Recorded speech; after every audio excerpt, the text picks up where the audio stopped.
그래서 또 여러분이 촛불을 이렇게 그려도 돼요. 그럼 어떤 사람은 촛대가 지금 막 이렇게 불 붙고 있는 초를 그리기도 하지만 또 초가 많이 녹아서 초명이 떨어집니다. 그러면 여러분의 그 초의 크기라든가 종로 떨어진 걸 보면서 여러분의 자신이 얼마나 살았다고 생각하는지, 또 어떤 때는 여러분이 이렇게 귤 같은 거 그런 과일을 하나씩 나눠주고 자기가 지금 살아온 인생은 내가 먹어치우고 남은 인생은 내가 이렇게 보여줘야 하면 이렇게 30대에 있는 분들도 귤을 한 3분의 2 정도 딱 먹고 3분의 1만 남겨놓는 분도 있고, 저처럼 이렇게 70이 된 사람이 귤을 갖다가 한 4개만 먹고 많이 남았다 이렇게 보여주는 사람도 있고, 그게 자기 마음속에 있는 자기 삶의 나이예요. 여러 가지 방법으로 내가 부부들이 서로를 대화하고 알리고 알 수 있고 그런 것도 되고, 그러면 이렇게 그 모형들을 만들어서 이렇게 그리다 보면 내가 가족이라고 생각하는 사람이 어디까지도 그 바운더리가 나와요. 아주 재미있었던 액티비티의 한 모델을 보면 그때 70이 되신 권사님이 어떻게 자기 가족을 붙였냐면 아드님이 셋이고 그러면 아드님이 다 결혼해서 며느리가 셋이고 손주들도 이렇게 6이나 되는데 이분이 며느리는 안 붙였어요. 자기 가족을 붙이는데 피규어를 만들어 붙이는데, 그럼 그 권사님 마음속에는 내 가족은 누구냐면 아들하고 손주만 내 가족이에요. 또 무의식이 들어가는 겁니다. 이 그림이나 아니면 모형이나 심상은. 그래서 본인도 깜짝 놀랐어요. 자기는 굉장히 좋은 시어머니고 며느리를 사랑한다고 생각했는데 실제로 그 마음속에 며느리는 자기 가족이 아닌 거예요.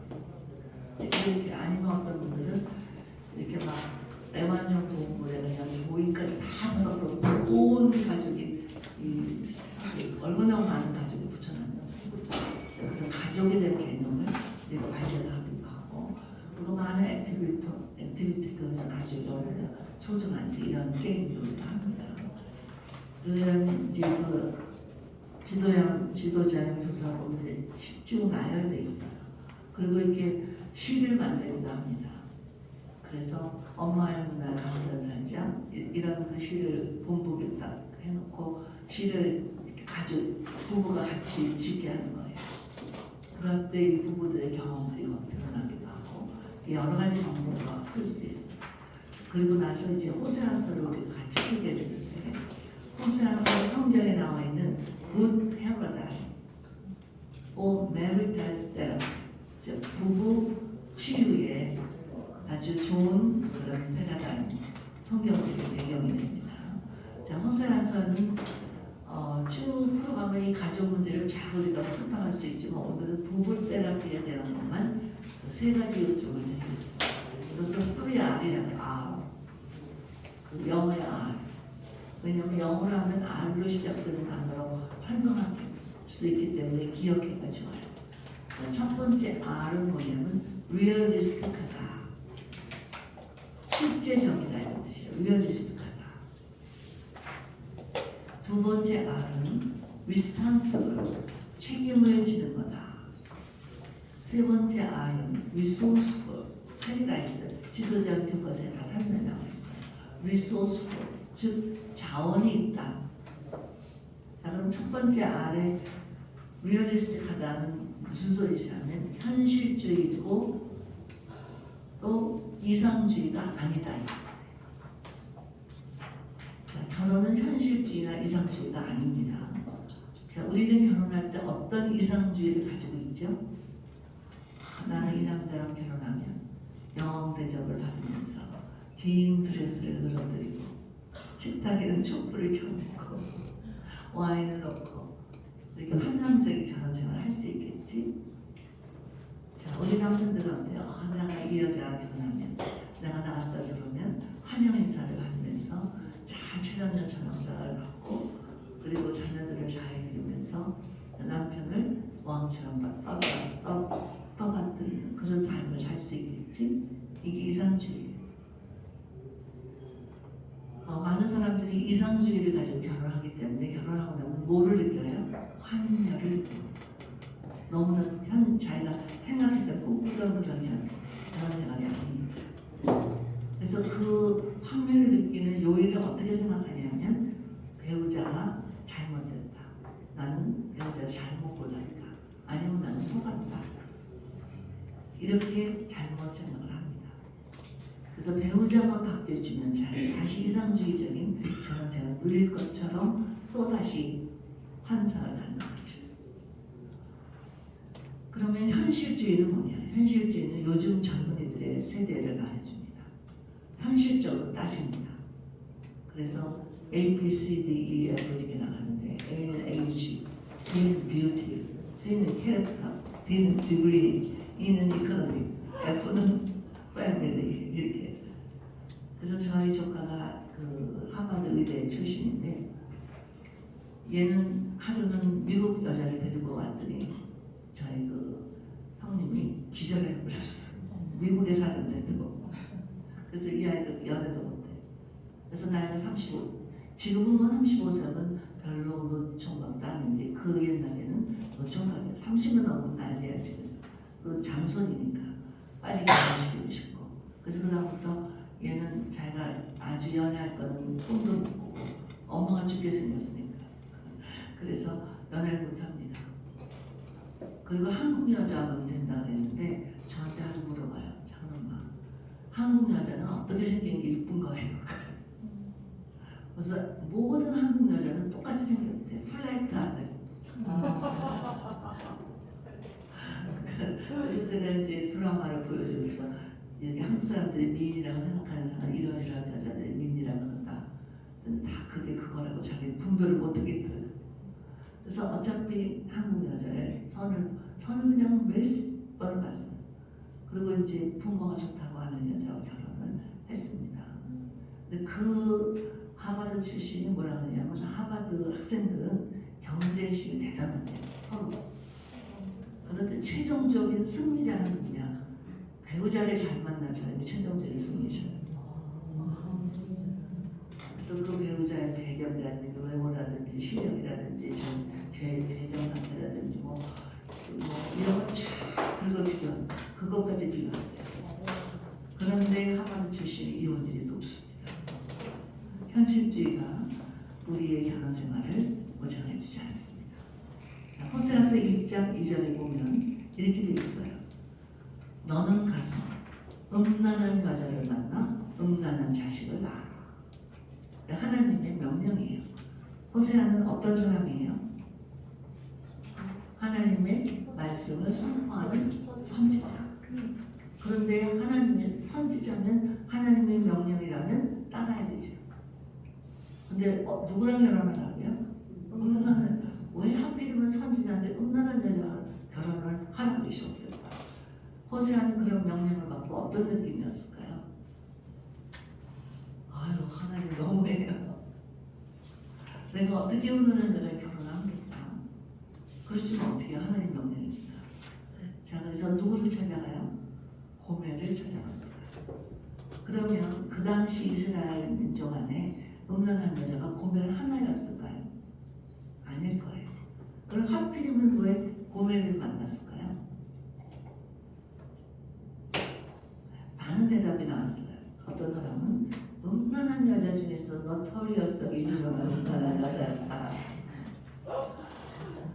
또 어떤 사람은 가장 어웨어러블한 가장 가까이서 취할 수 있는 음란한 여자였기 때문에 그 여자를 취했을 것이다. 어떤 사람은 그래도 음란한 여자 중에 가장 예뻐 보였어서. 그럼 어떤 여자가 제일 합리적인 것 같아요. 우리 모릅니다. 자, 이제 고멜을 한번 생각해 봅니다. 어느 날 이 고멜이 호세아가 자기한테 결혼을 하자고 해요. 호세아의 심정은 어땠을까요? 고멜은 날 놀리는 거야. 많이 내가 얼마나 음란한 여자인지 알면서 나한테 프로포즈를 해.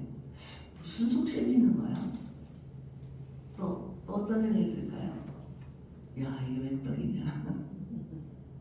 내가 이렇게 손가락질을 당하는 그런 유명한 음란한 여자인데 그렇게 존경받고 그렇게 고매한 호세아가 결혼을 하자는데 땡떴다. 또 한편은 어떨까요? 어떡하지?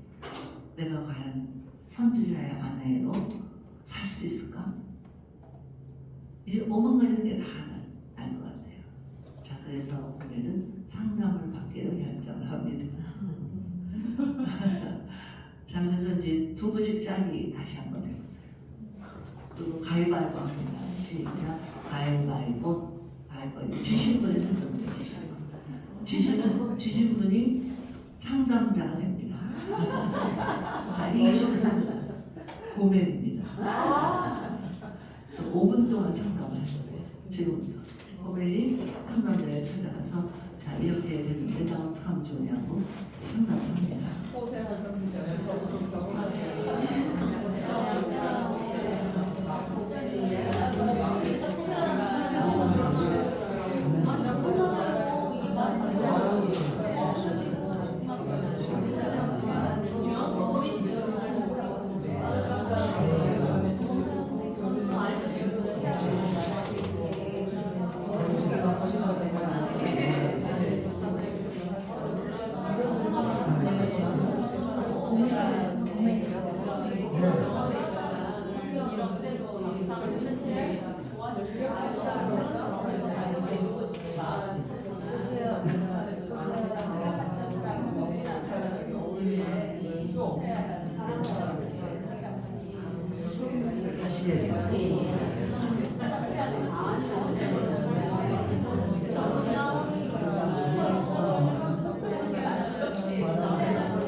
여기까지만 하겠습니다. 고멜 역할식은 없어요. 네. 자, 상담을 하고 나니까 나는 결혼할 용기가 생겼다.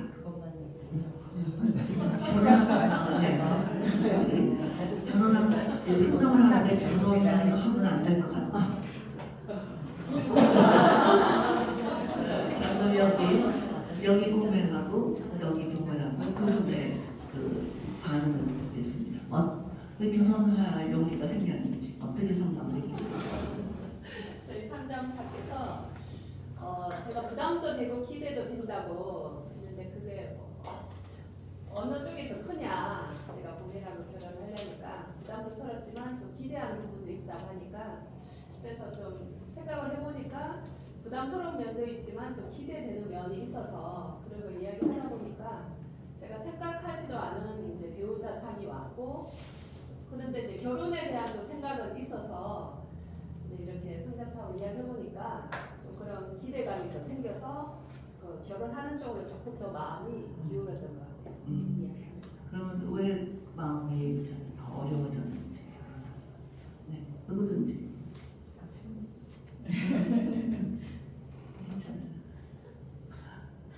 상담을 하다 보니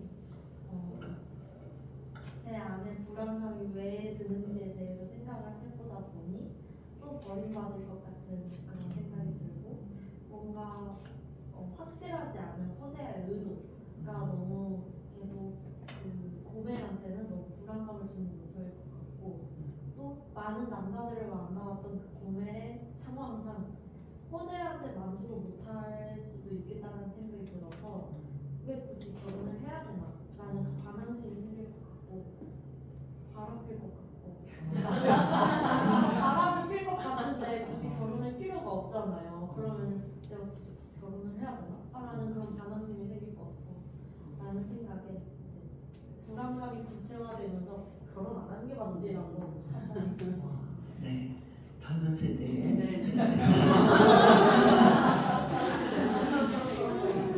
또 하실 말씀 있으세요? 상담해 보다니까 어떻게 기울어지는지. 자, 그러면 여기서 중요한 건 상담자는 해라 그러고 하라 하지 마라 그러면 안 되겠죠. 선택은 누가? 본인이. 근데 본인이 어떤 것을 감안해야 될까요? 지금 굉장히 실제적인 얘기를 했거든요. 내가 바랄지도 모른다. 이게 실제적이죠. 자기가 살아온 자기의 패턴을 생각해 보니까 이게 실제적인 리얼리스틱한 면이에요. 또 이제 여기서 만약에 이렇게 기대가 더 크니까 두려움, 불안도 있지만 기대가 더 크니까 그 큰 기대 쪽에 조금 더 기울어질 수도 있겠지요. 그러면 현실적으로 고멜과 호세아의 결혼 생활은 어땠을까요? 저희가 서울홈에서는 이거를 연구를 했거든요. 춤추는 고멜 이런 제목으로 그 연구를 했어요. 그래서 그때 그 영국의 고멜이 그 홈에서 이렇게 운동을 약간 무용도 잘하고 그런 분이 그 남편 되신 분이 고멜을 한다니까 막 기가 막힌 의상을 사다 주셨어요. 그래서 아주 멋진 그 연극을 했는데 거기서 어떻게 그렸냐면 이제 고멜이 야한 잠옷을 쫙 입고 나와서 진짜 잘 시간이네요 막 그래요. 근데 호세아는 이렇게 두루마리를 하고 막 성경 읽는 거예요. 듣은 척도 안 해요. 그러니까 고멜이 짜증이 났어. 그래서 탁 두루마리를 치면서 그래요. 언제까지 읽을 거예요? 그러니까 이제 호세아가 딱 화가 나서 탁 쳐다보면서 밤낮 생각하는 거라고는 그러니까 고멜이 그래요 난 그런 여자예요. 그런 줄 모르고 결혼했어요. 이제 이렇게 시작된 부부싸움은 이제 매번 그게 반복이 됩니다. 이제 성전에 가려고 고멜이 제일 좋은 옷을 입고 이제 그 선지자의 아내로서 동반을 하려고 하니까 호세가 딱 쳐내서 왜 이렇게 옷을 많이 봐줬어? 왜 이렇게 화장을 진해? 매사가 마음에 안 듭니다. 그럴 때마다 고멜은 자존심 상합니다. 내가 그런 여자란 딱지가 안 벗어지는 거예요. 그래서 성경에 보면 고멜이 또 나가고 붙잡아오면 또 나가고 한두 번이 아니에요. 호세아가 얼마나 힘들게 그 여자를 아내로서 마시려고 애를 쓰고 있는지 몰라요. 그래도 고멜은 옛 버릇에서 벗어나지 못합니다. 거기서 또 이 호세아서 2장에 보면 호세아가 어떻게 하냐면 이렇게 포도원을 줘요. 고멜한테. 여기에 이제 무침이 좀 붙이고 집에 좀 있어봐라 이렇게. 그래도 고멜은 여전히 나갑니다. 자, 그래서 마지막에 2장 마지막에 호세아가 포기해요. 하나님, 나 이 여자가 못 살아요. 창피해서 못 살겠어요. 자, 그런데 3장 1절에서 호세아가 secondly are responsible 명령을 합니다. 다른 남자에게 찾아간 그 여자를 사랑하고, 자, 1장에서는 결혼하라고 했어요. 3장 1절에서는 사랑하라고 했어요. 호세아가 고멜을 사랑했을까요? 그냥 명령에 의해서 그냥 의무적으로 해야 되니까 결혼한 거예요. 그러니까 이 고멜이 마음을 붙이려고 해도 아무리 위로를 받고 그래도 마음이 안 붙여요. 그래서 아이들 이름을 그렇게 막죠. 그러면 애들 이름을 보면 알아요. 그죠? 뭐 나는 내 신랑이 아니다. 이러면서 그러니까 이 호세아가 어떤 거야? 얘가 정말 내 자식이냐? 의혹을 하는 거예요. 왜? 고멜의 행실이 아니까. 그럴 때마다 이 고멜은 가슴이 무너지는 거죠. 내가 이런 대접을 받고 결혼했나? 자, 이 호세아의 이상주의는 뭐였어요? 아무리 음란한 여자라도 선지자의 아내가 되면 그 아내의 도리에 맞게 행동해 주겠지. 이게 이상주의. 고멜은요? 맞아. 하나님을 말씀을 전하는 이 선하고 고상한 그리고 학식 깊은 이 놀라운 남자가 내 남편이 된다면 나는 얼마나 안정감을 누리고 사랑을 받을 수 있을까? 내 인생의 방황은 끝난 거야. 사회적으로 더 이상 수모를 느낄 필요도 없을 거야. 자, 이런 것이 다 이상주의였어요. 그러나 현실은 그렇지 않았죠. 자, 그런데 3장 1절에서 사랑하라라는 명령을 받고 호세아가 한 행동은 뭐예요? 여러분, 남자가 여자를 사랑한다 그러면 어떻게 해야 될 것 같아요? 예쁘다 그러고 보고 싶다 그러고 그냥 막 이렇게 해주는 게 사랑이라고 생각하시죠? 아니에요. 호세아가 어떻게 하냐면 보리 맨말 가지고 또 사오고 책임을 져주는 거예요. 집을 나가서 다른 남자에게 이렇게 막 방황하고 있는 이 아내를 위해서 자기 재물을 쓰는 거예요.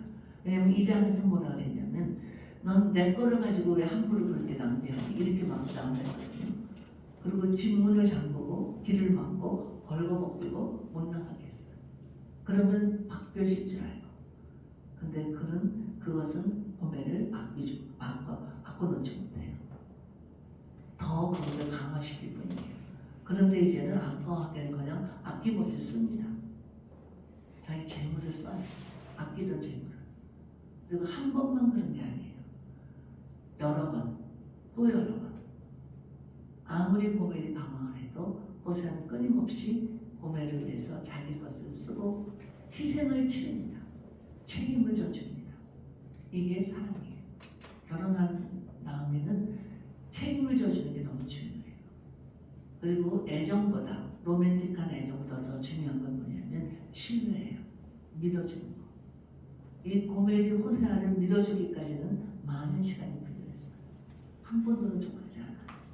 한두 번 했으면 됐지가 아니라는 얘기죠. 이 고멜이 바뀌지 않을 수도 있다라는 그런 상황에서도 호세아는 끊임없이 자기 쪽에서 할 책임을 다 져주는 거죠. 자, 그래서 호세아와 고멜의 결혼 생활은 결론이 뭘까요? 해피엔딩일까요? 아니면 그냥 그렇게 세월이 흘러갔을까요?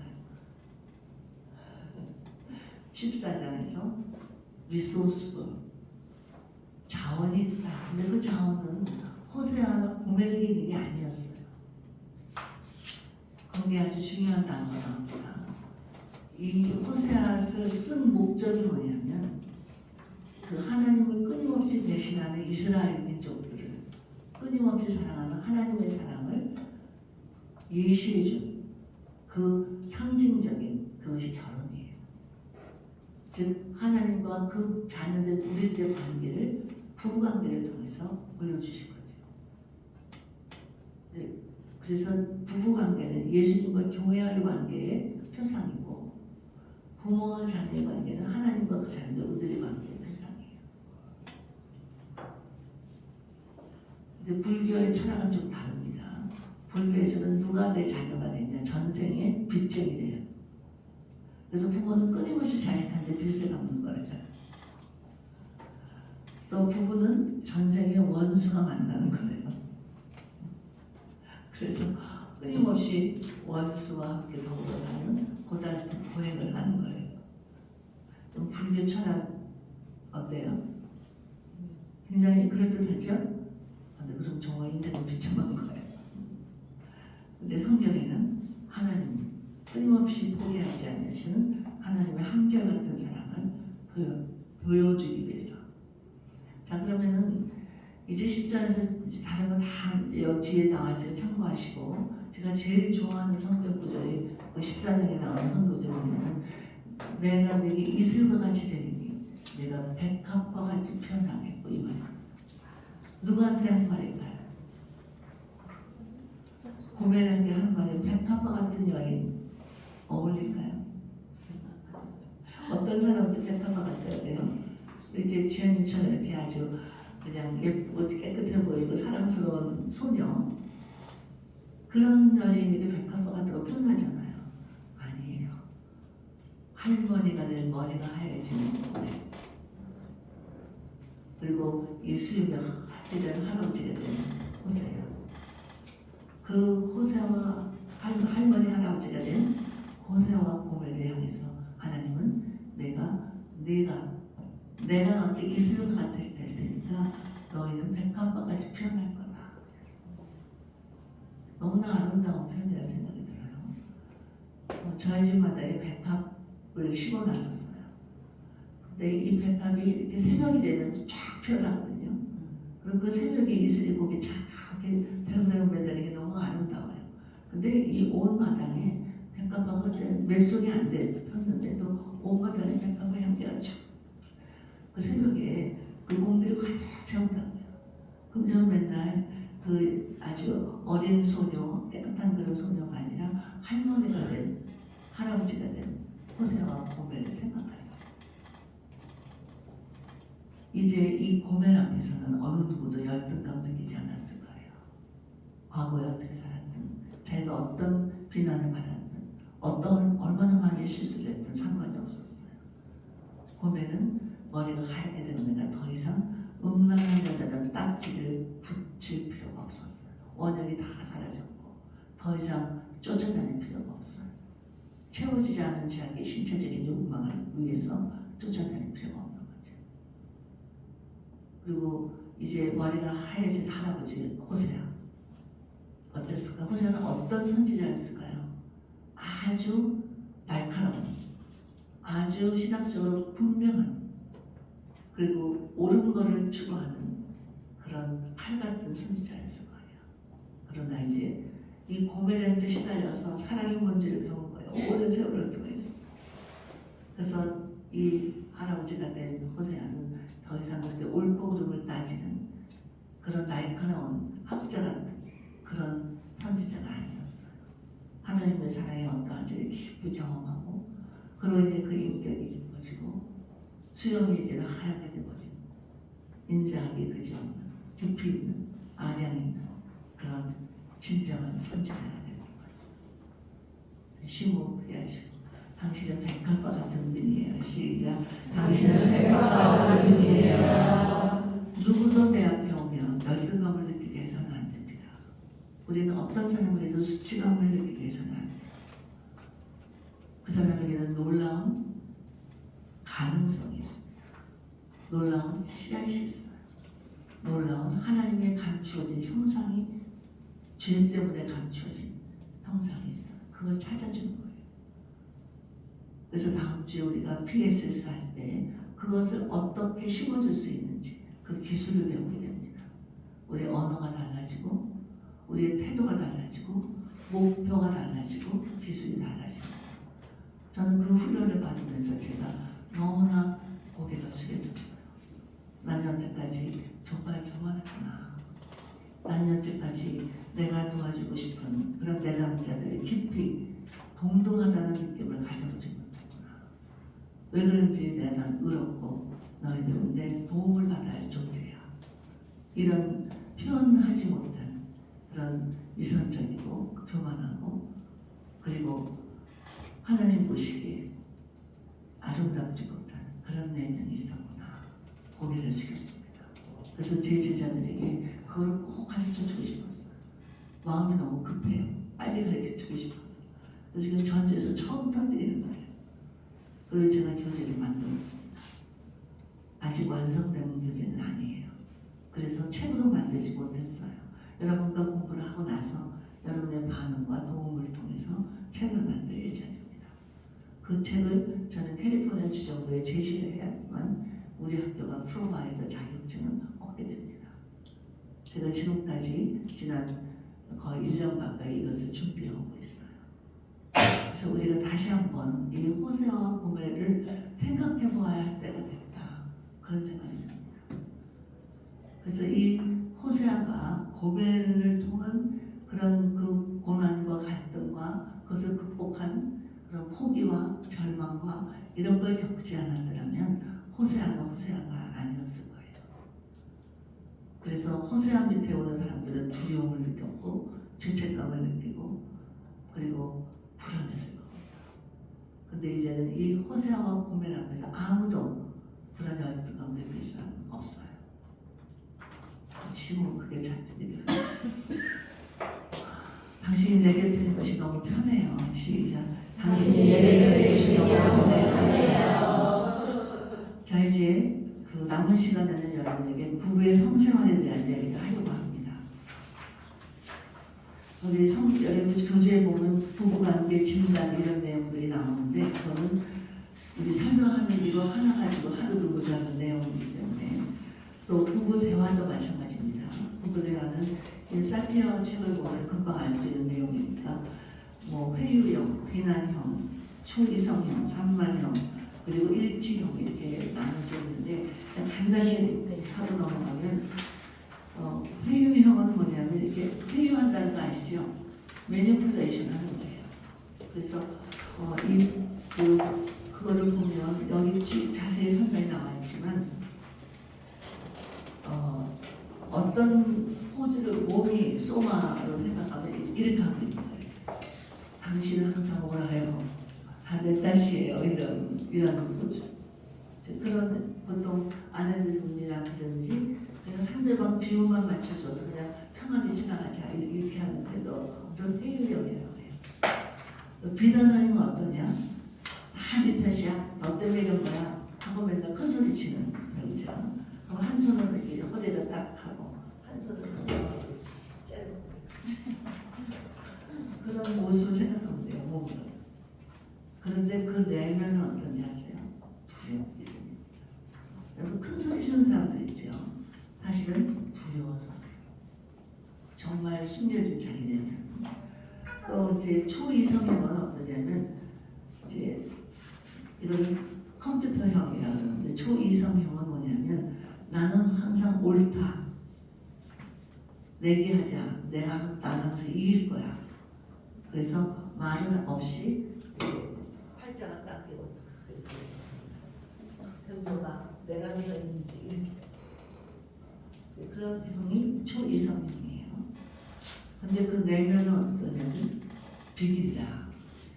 마치 사단이 아름다운 천사 장이었지만 내가 가장 높은 자와 비밀이다 하는 순간 차단이 돼버려요. 그런 태도예요. 비밀이다. 비교봐. 너 현조가 이렇게. 나는 항상 이길 거야. 이런. 그 다음에 산만형이에요. 산만형은 어떠냐면 여러분 전화 오면 이런 사람 있죠. 뭐 그냥 이래 막 자기 말만 하고 탕 끌어버려. 내 말은 듣지도 않고. 또 이제 부엌에서 항상 너무 바빠. 막 주전자 만졌다가 냄비 뚜껑 만졌다가 막 왔다 갔다 이렇게 집중을 못해. 그래서 막 그냥 이만하다 저만하다 이만 그런 사람을 산만형이라고 해요. 근데 우리가 추구하는 대화는 일치형입니다. 일치형이라는 뭐냐면 안과 맞게 같다는 얘기예요. 그리고 내 감정과 행동이 일치한다는 얘기예요. 이제 우리는 어떻게 하기 쉬우냐면 우리 이렇게 하죠. 이제 애들이 엄마 화났어? 그러죠. 엄마가 무슨 화나? 그러면서 화를 내. 그런 자기 감정하고 일치가 안 되니까 표현하고. 왜 그래요? 화나면 안 된다고 생각하는 게 있으니까. 자기 감정에 신뢰가 없어. 화나도 괜찮습니다. 그러나 분을 품어도 죄를 짓지 말라 그랬어요. 또 하루 해가 지나도 분을 가지고 있지 말라 그랬어요. 그 저희 남편이 어떠냐면 이제 저는 화가 나면 말을 안 해요. 그냥 말이 없어져요. 저는 남편은 못 견뎌요. 한 대 때리는 게 전 안 돼요. 제가 말 안 하고 있는 거거든. 그래서 하루 해가 지도록 불을 풀지 말라 그랬다고 절대 안 지워. 제가 풀어준다는 거죠. 그럼 저는 지쳐갖고 알았어요. 풀어줬어요. 그렇게 안 풀어줬는데 알았어요. 풀어줬어요. 그래야 돼. 자야 되니까. 다음 달부터 직장 가야 되는데. 그래서 정말 힘들었어요. 근데 어느 날 갑자기 저희 남편이 안 그래요. 저를 추궁하지 않아요. 그러니까 제가 갑자기 겁이 나요. 이 사람 변했네. 달래지도 않고 또 풀라고 그러고 졸리지도 않고 모른 척하네.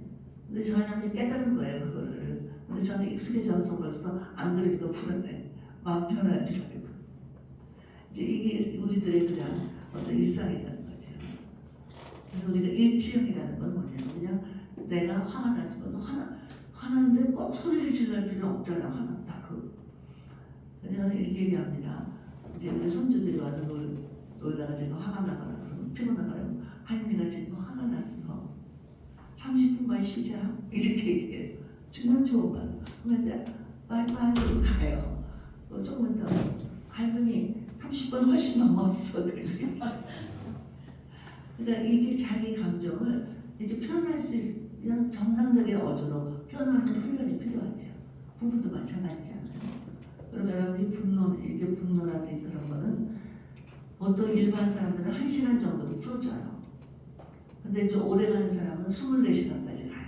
24시간만 지나면 다시 이게 다 이렇게 가라앉아요. 그걸 못 참아갖고 그걸 막 그냥 부딪혀야 되는 거죠. 그래서 그런 자기 감정을 자기가 신뢰할 수 있어야 되는데 감정은 논리성도 윤리성도 없어요. 왜 화나느냐, 왜 우냐 이거 따지면 안 돼요. 왜 우냐고 물어보면 할 말이 없거든. 논리성이 없으니까 그냥 울고 싶어. 그런 말밖에 할 수 없는 거예요. 그래서 울 때는 그냥 조용히 옆에 와서 어깨를 이렇게 만져준다든지 손을 꼭 잡아준다든지 이렇게 내가 네 곁에 있어 이런 표현을 해주는 거죠. 왜 그러냐고 따지면 안 돼요. 그래서 이제 여러분이 나중에 이렇게 실탄 게임 할 때 제가 그걸 보여주죠. 우리 준수가 지금 같이 사는 준수가 지금 대학생인데 얘가 4살 때, 3살 때 동생을 봤거든요. 3살 차이. 애기가 딱 생기니까 어때요? 모든 집안 식구들이 애기한테 막 집중하잖아요. 거기다 또 유일하게 딸이거든요. 저는 6명의 손주가 있는데 딱 막내 하나만 딸이거든요. 다 손주 아들이에요. 얼마나 이뻐요. 그러니까 막 걔한테 막 이쁘다 그러고 그러니까 얘가 이제 심통이 났어. 그리고 다 앉아서 난 애기가 미워. 그럼 뭐라고 해요? 왜? 그런다고요. 그거는 그런 질문은 정말 아이한테는 치명적이에요. 왜라고 물어보면 안 돼. 또 어떤 어머니래요. 애기 미워하면 못 써. 사랑해야 돼. 그럼 얘는 어떤 마음이 들까요? 미워하는 자기에 대해서 죄책감을 느끼죠. 그럼 어떻게 미워해요? 몰래 미워해요. 꾸지람만 들리니까. 어떤 철없는 어머니 이래요. 애기가 미워요. 난 네가 더 미워. 그리고 이 아이는요 미움이 쫙 가라앉아요. 그리고 그 외에는 뭐가 얹어요?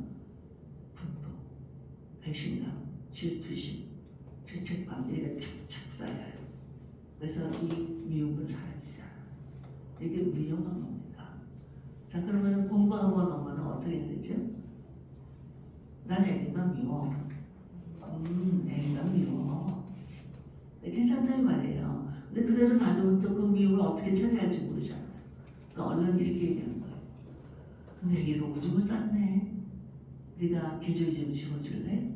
그럼 그 순간 얘는 밉다는 생각에서 뭐로 바뀌어요? 집어줄까? 말까? 선택권이 딱 생기는 거예요. 자기가 주도권을 주는 거예요. 근데 요만한 애들은 되게 어때요? 집어와요. 그럼 그때가 순간이에요. 와 고마워. 네가 엄마를 도와줬네. 그리고 이거는 애기를 사랑한다는 표현이야. 그러면요 자기가 다 여유가 생겨요. 그래 난 애기를 사랑하는 잘난 오빠야. 이렇게 너무 나는 오빠야. 막 이렇게 자기 긍지를 갖게 된다. 이거를 뭐라 그러냐면 differentiation. 시작. differentiation. 이거는 한국말로는 분화라고 해요. 원래 심리학 용어는 아니에요. 그러나 심리학으로는 분화라는 단어로 번역을 합니다. 근데 분화보다 differentiation이 더 쉬운 것 같아요. differentiation은 뭐냐면 내 감정은 내가 아니다. 감정과 행동을 분리시킬 수 있는 거죠. 그리고 두 가지 종류의 differentiation이 있는데 우리가 남편이 미울 때, 내 배우자가 미울 때가 있죠? 없어요? 저는 다 천사 같은 사람이니까 그게 없는 것 같아요. 미울 때가 있어요. 그러면 어때요? 저도 미울 때가 있거든요. 그러면 두려워요. 죄책감도 느끼고 어머 어떡하지? 뭐 괜찮아요. 미워해도 괜찮아요. 내가 미워하는 건 남편이란 존재가 아니죠. 뭘 미워하는 거예요? 남편의 잘못된 사고방식, 나한테 부당하게 대우하는 거, 또 잘못된 생활 습관, 이런 걸 난 미워하는 거지 남편이라는 존재를 미워하는 게 아니에요. 자, 그게 디퍼런시에이션이에요. 이거를 알게 되면 이 디퍼런시에이션은 가족 치료의 목표입니다.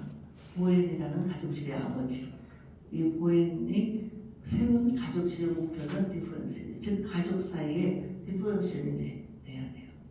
그래서 이 패밀리 오브 어리진, 내가 태어난 가족과 디퍼런시에이션이 돼야만 내가 새로 결합할 내 가정, 이룰 가정과의 건전한 결합이 가능해지는 거예요. 그래서 하나님이 제일 먼저 결혼 주례사의 첫 번째가 뭐예요? 부모를 떠나요. 그 떠난다는 건 버린다는 의미가 아니에요. 결별한다는 뜻이 아니에요. 독립적인 사고와 생활 태도를 갖는 거예요. 사랑하지만 이제 이거를 어릴 때부터 배워야 되는 거예요. 아, 내가 동생이 미운 순간이 있지만 근본적으로 나는 동생을 사랑해. 이게 디퍼런스예요. 자, 이렇게 해서 이제 부부 대화의 이런 문제들, 일지형이라는 것은 디퍼런시에이션을 포함하고 있는 그런 건강한 관계를 의미합니다. 자, 그럼 이제 부부의 성생활에는 부강으로 나오는데, 자, 인간 관계에서 유일하게 이 성적인 관계를 가질 수 있는 대상은 부부뿐이에요. 그래서 부부는 한 몸이라는 그런 그 친밀한 대상이 됩니다. 이 세상에서 이 부부 관계는 아주 신기하고 신비로운 관계예요. 내가 아니지만 나예요. 한 몸이에요. 그래서 벌거벗어도 부끄럽지 않아야 돼요. 근데 이 벌거벗었다는 얘기는 신체적인 면만을 말하는 거 아니에요. 심리적으로, 정신적으로, 사회적으로, 영적으로. 그래서 비밀이 있어서는 안 되는 거예요.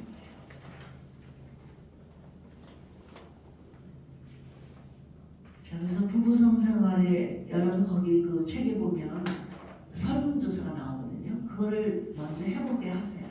그거는 그 전에 과제로 내주시는 거예요. 부부가 한번 이거 설문조사를 해봐라. 그래서 부부가 설문조사할 때 이제 언제 성생활을 하는지, 언제 누가 요청을 하는지, 또 얼마나 시간을 갖는지 이런 것들을 서로 나누는 거예요. 그리고 정말 만족할 때도 있지 만족하지 못할 때 어떤 반응을 보여야 하는지 이런 것들을 나누는 거죠. 그러고 나서 이제 부부의 성생활에 대한 성경적인 원리를 알려줍니다.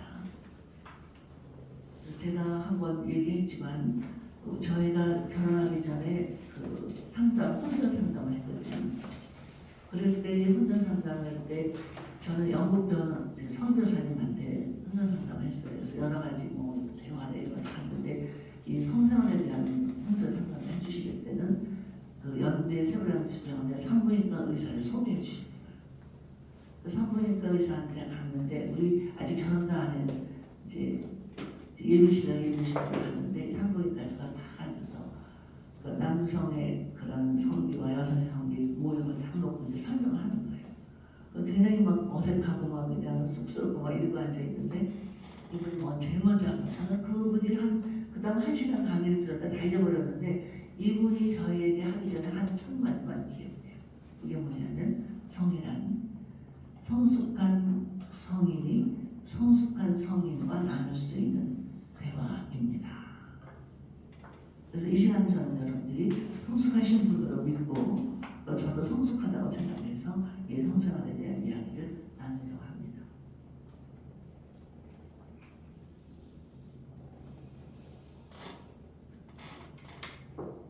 자, 먼저 성생활의 의의에 대해서 여러분께 설명을 하겠습니다. 자, 이 성의 의미는 뭐냐면 한 몸이 된다는 의미를 가지고 있습니다.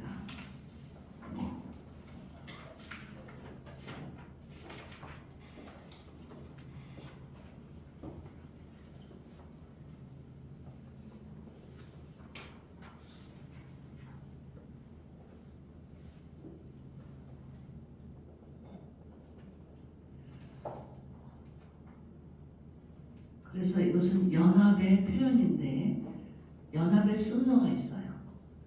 이 신체적인 연합이 먼저 오는 게 아니라 영적인 연합이 먼저 이루어져야 돼요. 왜냐하면 우리 인간은 전인적인 존재예요. 몸 따로 마음 따로 생각 따로 행동 따로가 되는 게 아니라 이 모든 게 다 합쳐져서 내가 되는 거예요. 제가 융을 좋아하는 이유 중에 하나입니다. 융이 이 셀프라는 단어를 썼듯이 총체적인 존재를 가리키는 거거든요. 그래서 이 성생활도 총체적인 의미를 가지고 있어요. 그래서 영적으로, 정신적으로, 그리고 사회적으로 연합이 이루어져야 온전한 신체적인 연합이 가능해요. 그 다음에 그 육체의 대화예요. 그래서 몸으로 하는 대화가 부부의 성생활이에요. 그래서 이 몸으로 하는 대화에 사랑과 복종의 의미를 가지고 있어요. 그래서 이 성관계를 가질 때 아내들은 자기의 전체를 남편에게 맡기는 거예요. 그리고 이 남편들은 이 아내를 정말 소중히 여긴다는 사랑의 의미를 표현해 주는 거예요. 그래서 어떤 분이 이렇게 표현합니다. 젖과 꿀이 흐르는 땅은 바로 내 아내의 신체다. 그래서 그 젖과 꿀이 흐르는 땅을 내가 정복한다는 의미는 그 남편만이 누릴 수 있는 유일한 특권이다.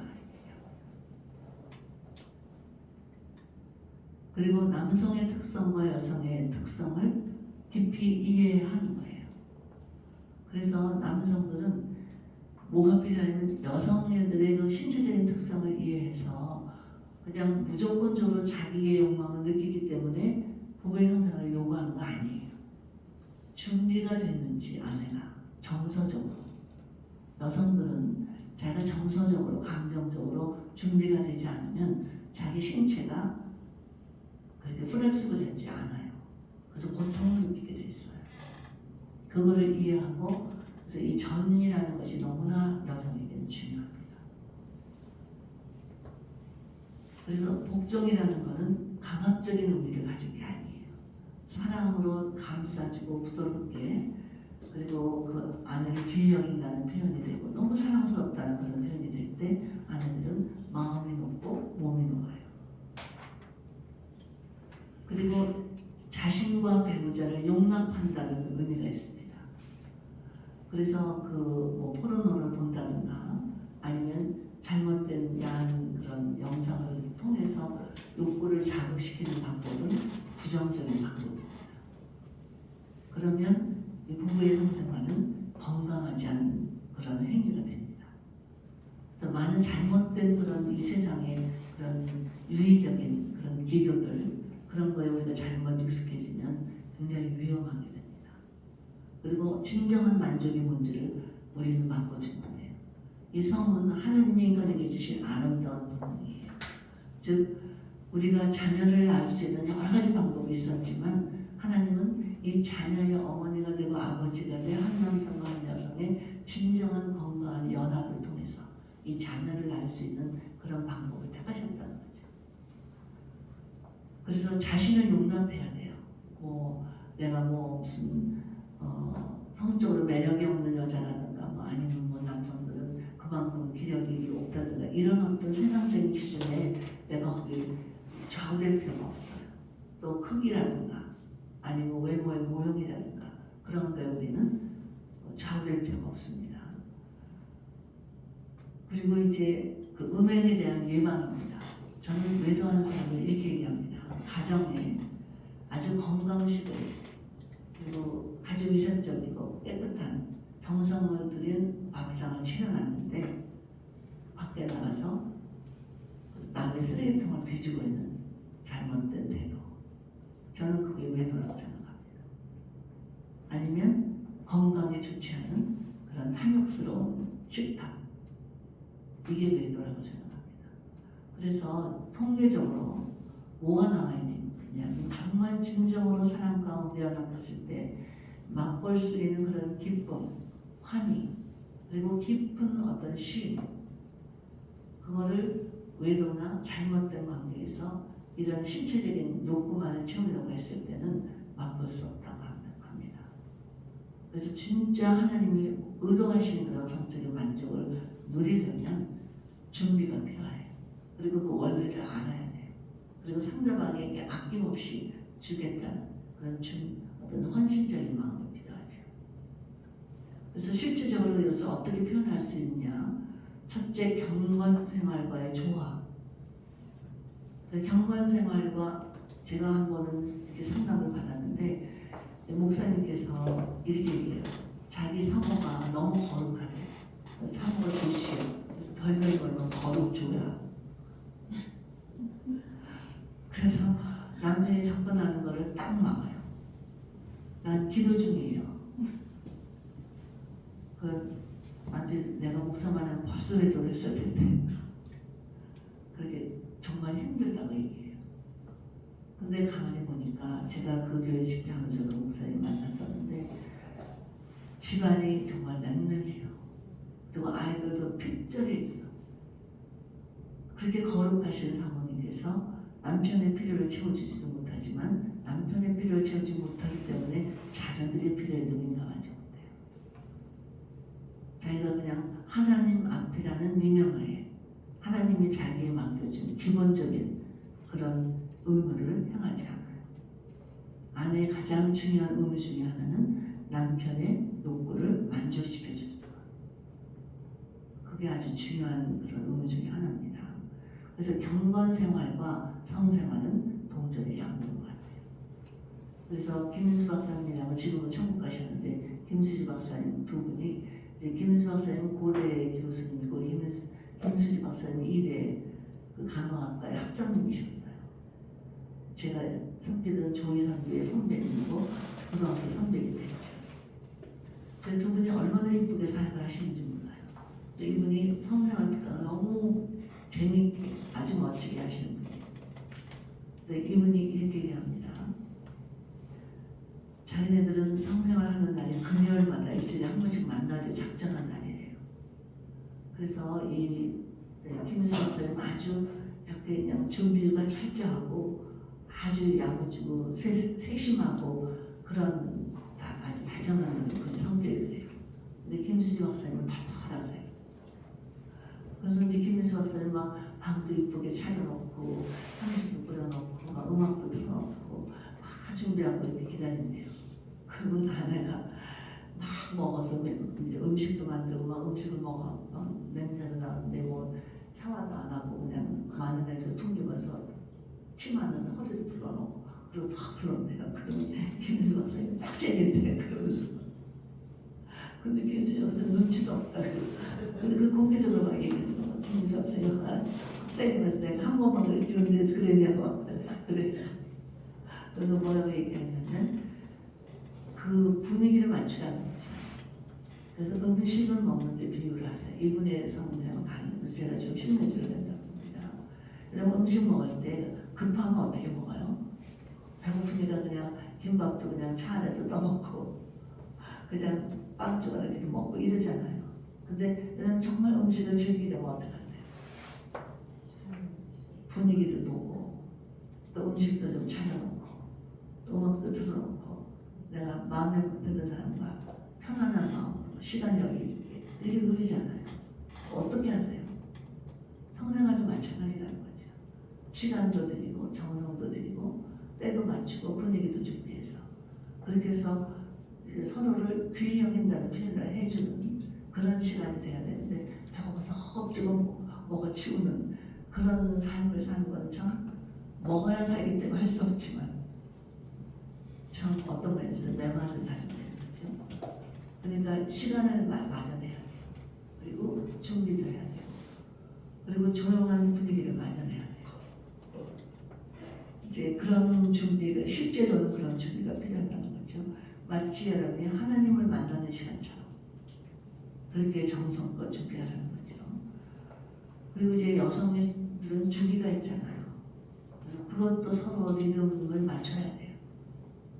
그래서 예를 들어 피임을 하기 위해서 필요한 그런 타이밍이라든가 또 여성들이 그 월경 주기가 오기 한 일주일 전부터는 뭐 신경이 날카로워지고 이러거든요.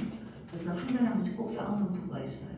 왜냐면 아내가 그런 타이밍이 되면 신경이 날카로워져서 보통 때는 여유 있게 반응을 보이는데 그런 주기가 너무 날카로운 반응을 보이거든요. 근데 남성들은 그걸 이해를 못하면 싸움이 되는 거죠. 그래서 이게 아내가 유난하게 민감하게 느끼거나 짜증스럽게 반응을 보이면 물어봐야 돼요.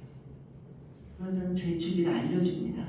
이렇게 달력에다 부부 방의 달력에다가 내가 언제가 주기고 언제가 월령이고 이런 걸 알려줘요. 그러면 남들 나를 이해하는데 도움이 되죠. 그래서 이제 그 또 한 가지는 신뢰와 진솔함이 필요해요. 근데 절대로 침묵 가운데서만 꼭 성생활을 해야 된다고 생각하는 사람들이 있어요. 저도 그랬어요. 저는 처음에 결혼하고 어떤 두려움이 있었냐면 이 경건한 남자를 내가 세속적이고 그리고 본능적인 그런 남자로 만드는 거 아닌가? 이런 성에 대한 그런 왜곡된 생각을 가지고 있었던 거죠. 거룩하지 못한 행위처럼. 그거를 저희 남편이 책을 저한테 주고 번역을 시킨 거예요. 그래서 제가 그걸 깨닫게 된 거죠. 아, 이런 의미가 있구나. 이건 정말 아름다운 하나님이 주는 선물이구나. 이런 걸 알게 되면서 자유감을 느끼기 시작했죠. 근데 지금도 그런 사람들이 상당히 돼요. 그런 생각을 사람은 이렇게 신고하시면서 자녀들이 결혼할 때는 부모들이 성생활에 대한 특강을 해주셔야 돼요.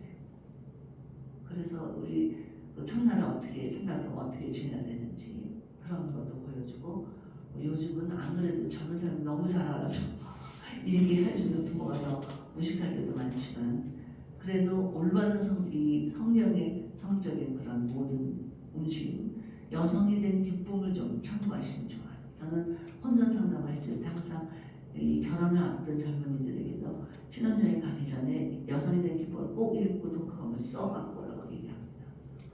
그러면 거기 여성의 몸의 주기라든가 특성이라든가 이게 잘 나와 있어요. 그리고 남성과의 차이점이 뭔지. 그래서 거기 보면 이렇게 되어 있습니다. 산비탈 오르기라고 되어 있어요. 부부의 성생은 산비탈 오르는 것과 같대요. 자, 그런데 남성들이 힘이 있어서 산비탈을 오르기 잡으면 막 뛰어 올라간대요. 그리고 얼른 정상에 와서 야, 그리고 그냥 딱 내려. 그럼 여성들은 올라가다 말고 안 돌아가 그러고 포기한대요. 그래서 설문조사를 해보면 남성들은 나는 만족한다 이런 데 쓰는 사람이 많은데 여성들은 40%만 만족한다. 통계적으로 이건 한국 여성들을 대상으로 설문조사한 거예요. 몇 년에 걸쳐서. 그러니까 그거를 왜 그러냐? 무식해서 그래. 몰라서. 그래서 산비탈 오르기는 남성들이 여성의 보조를 맞춰줘야 돼. 같이 올라가야 돼. 그래서 밀어주고 손 잡아주고 천천히 시간 들여서 천천히 올라가서 같이 올라가야 돼. 이게 이제 피크 타임이거든요. 그러니까 그 타임을 맞춰야 돼. 그래서 사랑은 첫 번째가 특성이 뭐예요? 오래 참고. 그래서 하나님이 우리를 향해서 오래 참아주신 것처럼 남편이 사랑한다는 얘기는 아내를 오래 참아줘야 돼. 그래서 저는 이 성생활 특강할 때마다 남편과 아내에게 뭐를 연습시키냐면 케젤 근육 운동을 연습을 시킵니다. 케젤 근육 운동이라는 케젤 박사가 아프리카 선교사로 가셨거든요. 사모니까 의사였어요. 근데 어떤 아프리카 부족에 가니까 여자를 할례를 시켜. 여자의 음부를 이렇게 잘라요. 그러면 성적인 그 만족감을 누리지 못해요. 그래서 남편들이 홍문가를 많이 찾는답니다. 그러니까 잘못된 가치관 때문에 그렇게 이 부부의 성생활의 기쁨을 뺏어버리는. 그래서 이분이 거기 너무 그게 안타까워서 이제 운동을 시키기 시작했습니다. 그러니까 그렇게 할례를 해도 성적인 만족을 줄 수 있고 누릴 수 있도록. 근데 이제 이분 산부인과 의사니까 뭐를 발견했냐면 여성들이 아기를 낳으면 그 근육이 그 내음부 안에 어떤 한 근육이 이렇게 늘어져요. 그래서 여러분들 중년쯤 되면 여성들이 막 뛰어도 소변을 흘려. 또 막 웃어도 소변을 흘리는 분도 있어. 그래서 이쁜이 수술 뭐 이런 거 하잖아요. 산부인과 가서 수술하거든요. 근데 수술하면 탄력성이 없어져. 그렇기 때문에 바람직한 자체가 해결책이 아니에요. 그래서 이 케젤 박사가 여성들에게 케젤 근육 운동을 시키는 게 뭐냐면 소변을 볼 때 한 번에 착 보지 않고 멈췄다 안 한다, 멈췄다 안 한다. 그래서 몇 번의 소변을 한 번 보냐면 15번. 해보면 그게 가능합니다. 그래서 여러분 자녀애들 그 훈련을 시키셔야 돼요. 그래서 초등학교 6학년 딸이 이제 엄마랑 외출하려는데 애가 안 나오더래. 그래서 야 빨리 나와 했더니 엄마 난 케젤하고 있어. 근데 이제 그 아들한테도 그걸 시키니까 조루증이 예방이거든요 이게. 그러니까 아들이 이제 그러대요. 엄마 나는 이렇게 엄마 좋은 엄마 만나서 이렇게 어릴 때부터 준비하는데 내 아내가 그걸 모르면 어떡하지? 그래서 홈에서 공부한 사람이 자녀라고 결혼하자 그랬대요. 자녀들에게 어릴 때 훈련을 시키면 아이들이 그런 문제를 안 맞아요. 그런데 그렇게 훈련이 됩니다. 그래서 지금도 그냥 언제나 이렇게 훈련 가능합니다. 지금도 여러분 할 수 있어요.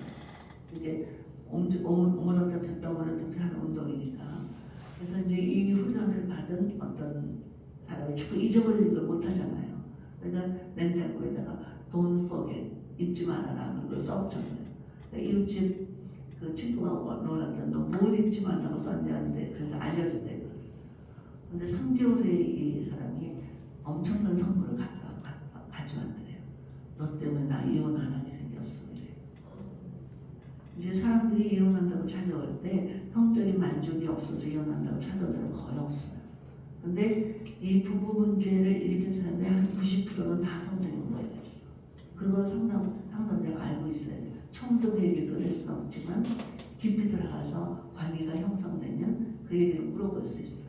그럼 보통 많은 사람들이 분방을 합니다. 저는 상담할 때마다 그런 커플들을 많이 봤어요. 그래서 그거를 회복시켜줘야 돼.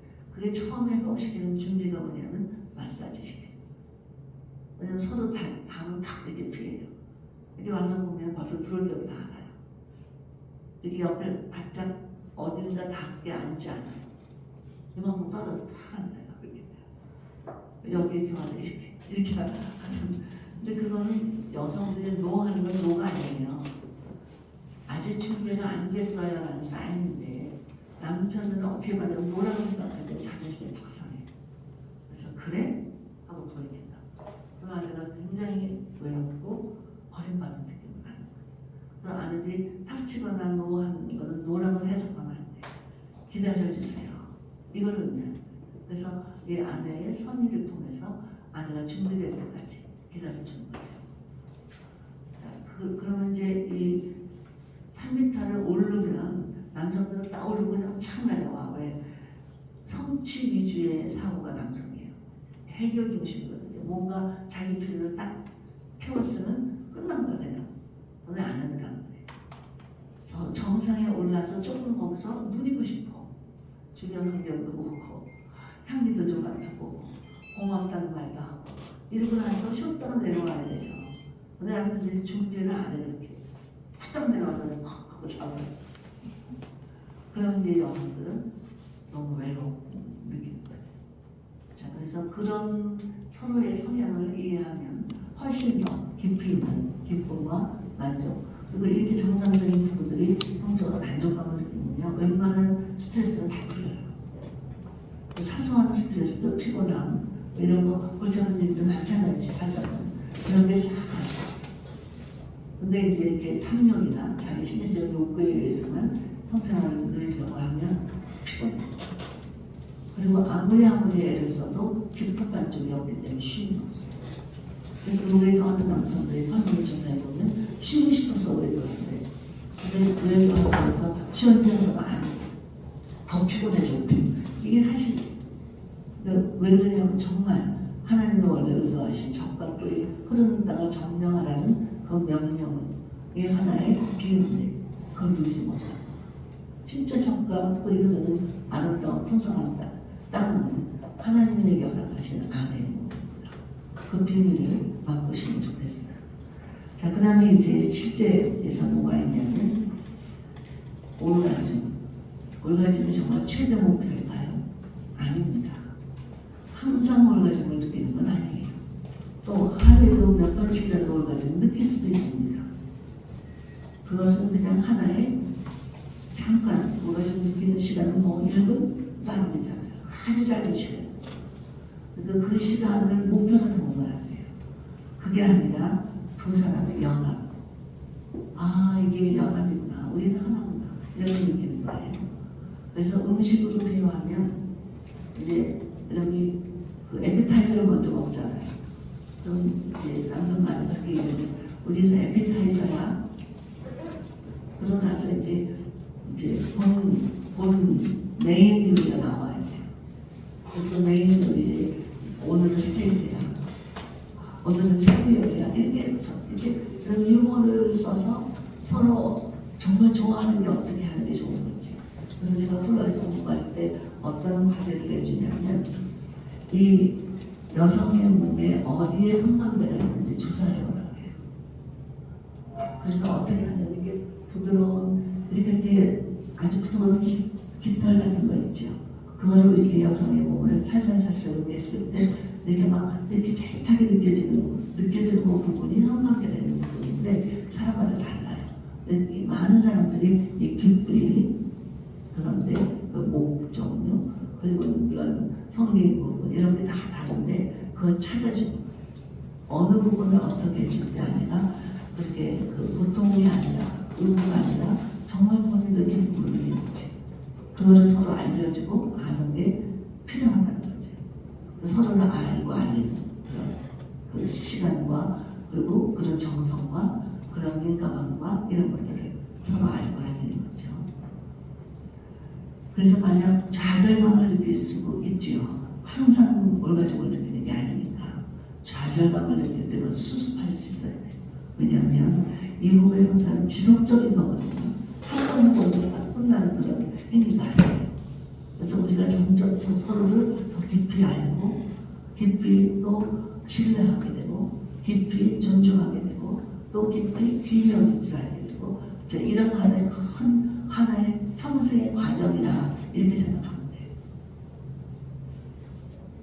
그래서 이제 여러분에게 키젤 군중 운동을 알려드렸으니까 그 치료의 원리는 여러분 책임입니다. 그 다음에 연령도 마찬가지예요. 연령에 의해서 결정되는 거 아니에요. 자, 이 나이가 많은 그런 사람들의 부부의 성생활은 어떤 거냐면 트랜지션, 그러니까 초월적인 사랑이에요. 그래서 제가 전무성을 청구까지 벌써 8년이나 됐으니까 지금 90대의 두 부부가 아프리카 선교사를 가 계세요. 처음으로 양절자 그 권사님. 홈에서 논문 쓰셨어요. 근데 이런 고백을 해요. 젊었을 때는 그렇게 짜릿하고 아기자기하고 이런 사랑을 누렸다면 우리는 지금 초월적인 사랑이 뭔지를 맛보고 있습니다. 그냥 둘이 들어놓아서 손 꼭 잡고 있어도 너무너무 만족하대요.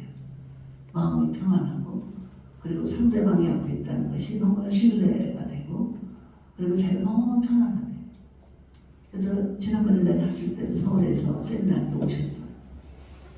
그리고 제 손에다가 헌물을 딱 쥐어주신 거예요. 제가 기겁을 했어요. 성교사님 이게 웬일이야? 아니요. 저는 선생님 생각하면 제가 누리는 이 기쁨하고 비교가 안 돼요. 평생을 이 삶의 기쁨을 알게 해주신 분이에요. 제가 그냥 눈물이 날 만큼 감동을 했어요. 그리고 이분이 이제 요번에 나이가 이제 지금 그분이 저보다 7살 많으니까 85이거든요. 그래서 이제 리타이어 하려고 노래 나왔어요, 한국에. 근데 다시 불러드려요. 왜냐면 이분의 남편이 어떤 분이냐면 문제 해결 잘 하시는 분이에요. 아주 유명한 분인데 그분이 아프리카에서 그동안 어떤 일을 했냐면 학교를 세우거나 뭐 교회를 세우면 정부에 그거를 그 인간을 내는 거 그걸 다 서류를 도와주셨대요. 그래서 다른 지역, 여태까지 우간다에 계셨거든요. 근데 우간다의 다른 지역에서 러브콜이 왔대요. 우리 좀 도와주세요. 그래서 그날도 제가 세미나 하는 날에 일찍 가겠다고 해서 가시면서 그 우간다에서 온 아프리카 사람들을 대접하기 위해서 전업 준비를 해야 돼요. 그 연세에. 그래서 자기가 아주 건강해 보이세요. 힘있고. 그래서 자기는 이제 일주일 뒤에 떠나야 되는데 남편은 벌써 거의 가고 계시네. 남편 보고 싶어서 빨리 가고 싶대. 그래서 얼마나 행복해 보이시는지 정말 감동적인 시간을 가졌습니다. 그러니까 나이는 정말 숫자예요. 저보다 더 힘이 있어 보여요. 그래서 정말 마음이 너무 감동이었습니다. 그러니까 80대의 괴테가 18살에 그 소주를 사는 스토리도 있잖아요. 그러니까 이 80대에도 아기를 낳을 수 있다는 거예요. 그러니까 그런 거, 참 정말 아브라함은 몇 살에 이삭을 낳았어요. 몇 살에. 성경에는 그런 얘기가 나오고 80대에 그 우리가 축복성들은 그런 게 나오잖아요. 그래서 이 연령에 우리는 디스크리미네이션을 가지면 안 됩니다. 미국에서는 이 정년 퇴직이라는 제도가 없어졌어요. 교수들은 나이가 아무리 먹어도 본인이 사퇴하지 않으면 교수의 정년 퇴직을 안 해요. 그래서 저도 이렇게 오랫동안 일을 했습니다. 지금 우리 교수들이 전부 다 나이가 많아요. 70, 60, 나이 제일 어린 사람이 65세거든요. 그러니까 여러분 이 나이 때문에 난 더 못해 이러지 마시라는 거죠. 그래서 옆에서 당신 아직 청년이에요. 시작. 당신 아직 청년이에요. 누가 청년이라고요? 꿈을 가진 사람이 청년이라고 했어요. 이 실체적인 연령이 아무리 먹어도 꿈이 없으면 노인이에요. 그래서 저희 성생활에는 이 나이에 대한 디스크리미네이션은 없습니다. 여기까지만 제가 강의하고 질문을 받겠습니다.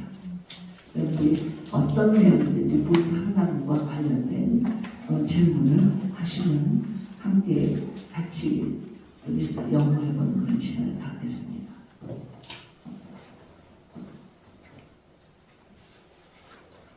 사실은 이 질문은 백지를 가지고 쓰게 만들거든요. 무기명으로. 근데 이제 그럴 시간은 안 되니까 그러면 뭐 5만 가지 질문이 다 나와요. 누가 질문했는지 몰라요. 제가 다 자식들이 대답 이렇게 눈치 보지 않고 대답해 줄 수 있지만 그냥 이렇게 지도자로 성숙하고 그렇게 생각해서 그냥 여러분이 상담했던 내용이라든가 아니면 어떤 것도 좋으니까 질문을 하시면 됩니다.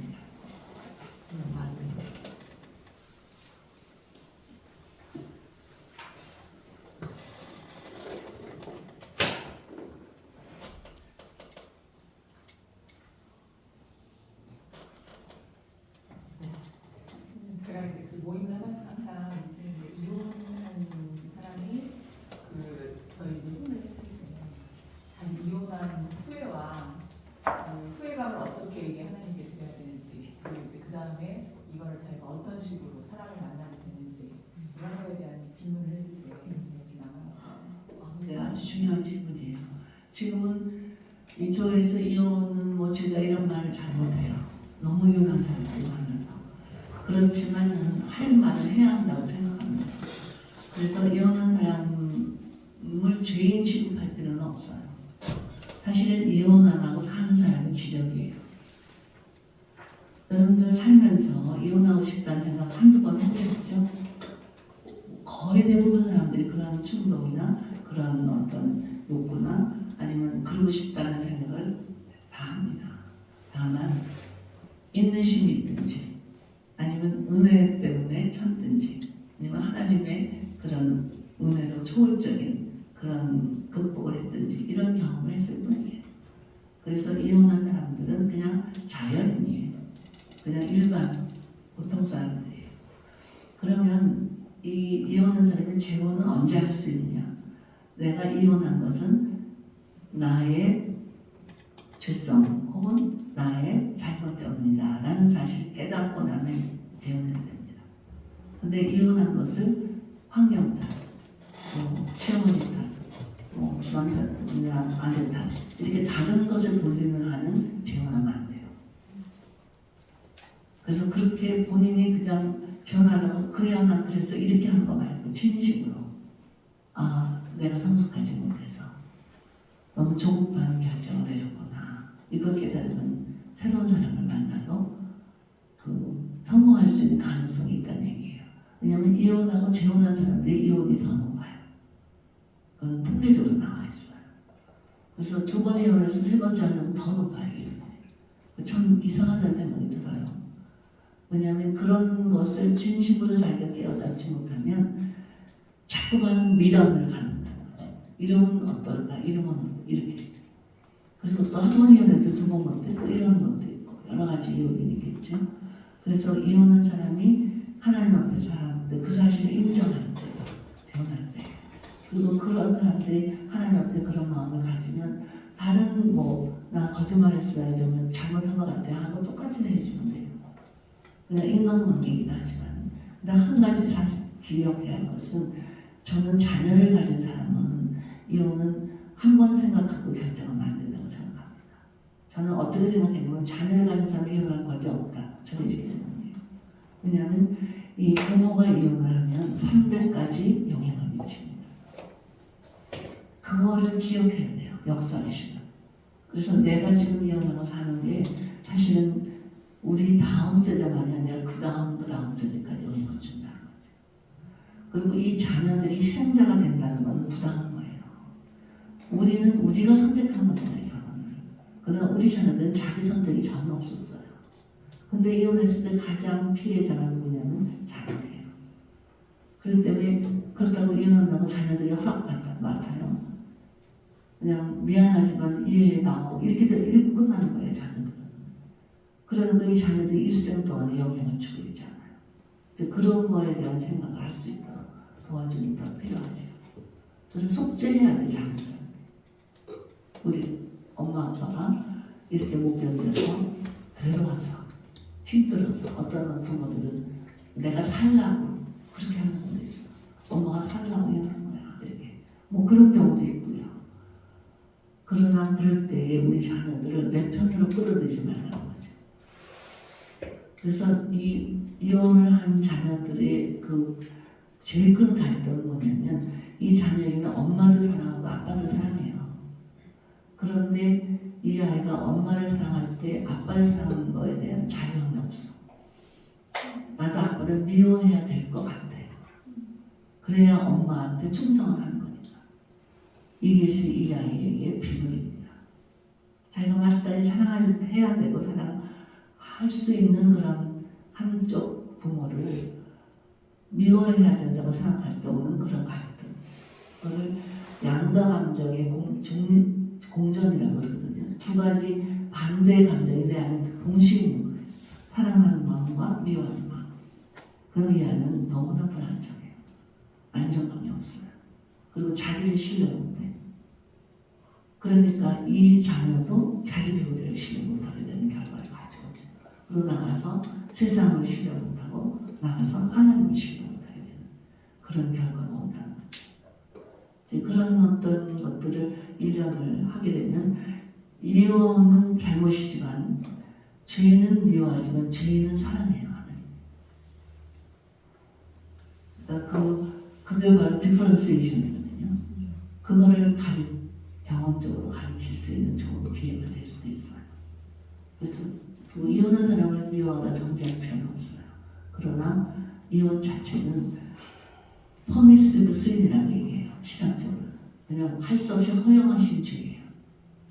그렇지만 그거는 반드시 부작용이 있다는 거. 그거는 인식해야 돼요. 그래서 그 부작용은 내가 감당해야 할 몫이 내 몫이에요.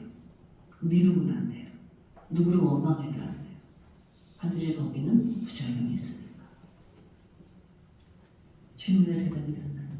그럼 이 사람이 계속 이거를 공부할 때마다 그 죄책감이 계속 올라올 때 자기가 자기를 용서해야 돼요. 하나님이 용서하신 죄를 자기가 용서하는 건 교만이에요. 그래서 자기가 자기를 용서한다는 것은 잊어버리는 게 포함되어 있어요. 그러니까 한 번 내가 하나님의 용서를 빌었고 배우자한테 용서를 했고 빌었고 자녀들의 용서를 빌었다면 나도 나를 용서해야 돼요. 그래서 그거를 다시는 기억지 않아야 해요. 마치 한 번도 일어난 적이 없는 사람처럼 그렇게 자유함을 누려야 돼요. 그게 신앙이에요. 왜 하나님 나를 용서했으니까 나도 나를 용서한다. 그러면 자녀와 그 남편에게 용서를 구하지 않고 이혼 상태인 사람들은 그런 기회를 가져야겠네요. 그럼 권면을 해야 되겠네요. 네. 남편과 자녀들의 용서를. 그렇죠. 그게 편지로든지 아니면 말로든지 뭐 여러 가지 방법이 있겠죠. 그래서 그렇게 용서를 구하는 게 본인을 위해서도 좋죠. 그리고 자녀들에게도. 그럼 그 만약에 그런 분노를 가진 저희가 자녀들을 만났을 경우에 그럼 자녀들의 그 분노를 부모에게 또 그런 방법으로 그렇죠. 부모를 용서해주는 분노잖아요. 그 자녀가 배우자 선택이라던가 자기 결혼 생활에 반드시 그게 영향이 있거든요. 근데 그 영향을 안고 살고 돼 있어요, 이 자녀가 부당하게. 그래서 이마모 같은 그 부부 치료 이론에서는 그 자기 부모의 그런 결혼 생활도 영향을 미치다. 어태치먼트에서 문제가 생기니까. 그럴 때 그 자녀가 부모를 용서할 때 그 마음속에 그 부담 그리고 어떤 때는 내 유전 DNA에 그게 껴있다고 생각해요. 나도 이혼하게 될지도 몰라 이런 두려움이 있거든요. 그런 두려움을 갖는 한 이 자녀는 그 배우자의 관계가 안정이 안 돼요. 그래서 그게 좋지 않은 영향을 준다는 거죠. 그런 분들이 반드시 심리 치료가 필요합니다. 상담을 통해서 도움을 받아야 되고 그런 치료를 받는 거죠. 그럼 후련해지거든요, 자녀가. 애전 그 이혼한 남편에게 이렇게 용서를 구한다는 게 너무 이게 힘든 일이잖아요. 그렇죠. 서로 이렇게 안 좋아서 헤어졌기 때문에 그런 걸 공감할 수 있다는 생각이 들어요. 사실은 이혼할 때 이거 상담을 받고 이혼하는 게 좋아요.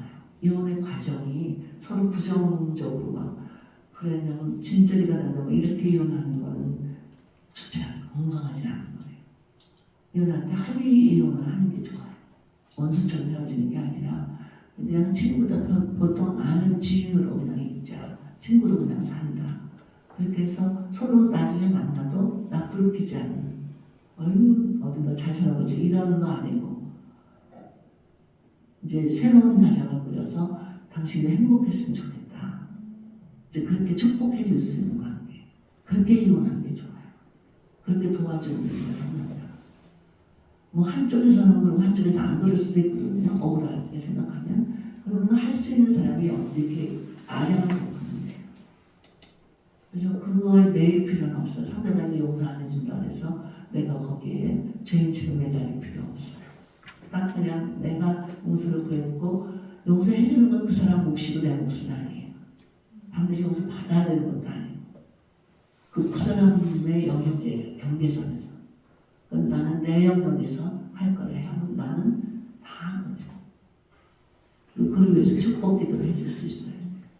예전에 제가 이제 이 셀프를 워낙 오래 해서 그 과정 중에 한 분인데 2년이나 같이 모임을 했어요. 근데 그 과정에 이혼을 한 상태였는데 그 아이가 저는 너무 마음이 쓰인 거예요. 이 엄마가 그 아이를 듣지 않는 그런 거를. 그래서 제가 한 2년쯤 지났을 때 남편이 계속 찾아오더라고요. 애기가 있으니까. 혹시 둘이 재결혼. 예, 그런 생각은 없어? 제가 만약에 그날부터 연락을 끊어버리더라고요. 그 말을 하는 것조차 노였구나. 예, 그래서 이런 경우에 제가 언급을 안 하는 게 나은지 그럼에도 불구하고 뭐 이런 좀 생각이 아니에요. 상대방이 허용하지 않으면 계속 권유하면 안 돼요. 그런 말 자체를 꺼내. 그렇죠. 꺼낼 필요가 없어요. 왜냐면 아직 그 들을 수 있는 준비가 안 돼 있거든요. 그 말만 들어도 막 이렇게 승질나는 그런 분들이 있거든요. 그게 너무 짙은 감정이었기 때문에 그게 일종의 트라우마로 남아있는 거예요. 근데 우리가 이게 상처가 났는데 건드리면 자꾸만 더 나잖아요. 근데 어느 정도 아물고 나면 괜찮잖아요. 만져도. 이제 그런 게 필요한 거죠. 상처니까. 근데 자꾸만 내가 상처를 치료한다고 자꾸 그거를 쏟아내고 자꾸 뿌려. 그럼 자꾸 아파서 도망가는 거죠. 언급 자체를 하면 안 되는 거죠. 그렇죠. 그분이 허락할 때까지. 그러니까 그렇게 이제 내가 도와주고 싶은 마음이 생기면 아직 준비가 안 된 것 같은데 미안하구나. 너가 어디든지 도움이 필요하면 나는 항상 준비되어 있어. 이렇게 놔두는 거예요. 그리고 또 전문가를 리퍼해 줄 수도 있다. 이렇게. 그럼 본인이 어느 정도 좀 마음이 움직이면 찾아오죠. 제가 미국에서 그 한 분을 상담했는데 저희 목사님하고도 잘 아는 청년들도 잘 아는 분인데 아주 이쁘게 하면서 결혼해서 아들 둘씩 낳고 행복하게 살던 가정인데 남편이 죽으시다가 돌아갔어요. 난 죽은지도 몰랐어. 아내는 아침에 그냥 일어나서 아침 식사 준비하는데 남편이 아주 부지런한 남편도 안 일어나더래요. 왜 하루 가봤더니 수밀이랑 벌써 끊어진 거야. 그러니까 미국은 시차도 못 건드려. 그러면 와서 다 검사할 때까지. 근데 혹시 무슨 그 타살이나 이런 요인이 있을까? 그 요인을 확인할 때까지 못 건드리거든. 그래서 이 자매가 펑펑 울면서 찾아온 거예요. 근데 저희 남편이 위로해주다가 어떤 말이냐면 넌 아직 젊잖아. 재혼해야 돼. 이렇게. 그리고 이 자매가 화가 나서 가버렸어. 3년 동안 안 하고 이제 3년도 안 해. 물론 우리 남편이 잘못한 거죠. 그냥 미리 너무 섣불리. 근데 3년이 또 찾아왔어. 가만 놔뒀더니. 왜 찾아왔냐. 목사님 줄에 서주세요. 저 재혼해요. 그 준비가 되고 찾아오는 거지. 그런 상담들이 실수할 때도 있어요. 너무 애끼는 관계, 너무 막 이렇게 하면 좋아질 이런 거 있을 때 있거든요. 근데 아직 당사자는 준비가 안 됐거든요.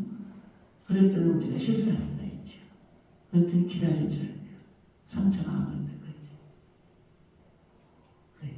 저 이전에 교회에서 이 부분은 저도 되게 뒷면이었는데 그 남편의 외도를 뒤늦게 알게 돼서 이렇게 찾는 과정에서 그 자녀하고 같이 남편의 휴대폰을 이렇게 이제 뒤지다가 그 휴대폰 속에 음란 동영상이 있는 거를 그게 얼마나 있었는지 모르겠는데 그 동영상을 발견하게 됐고 그걸 본인도 이렇게 처음 보다 보니까 모르고 이렇게 플레이를 내 앞에서 플레이가 돼서 애가 거기 영상에 노출되면서 아빠에 대해서 굉장히 이렇게 부정적으로 했는데 굉장히 본인도 놀랐고 아이도 놀랐는데 그 이후에 아이가 아빠의 외도를 알면도 불구하고 전혀 아는 체를 하지 않았고 그 성인이 된 지금까지도 그러니까 최근까지도 거기에 대한 언급을 아예 일절 표현을 안 한다고.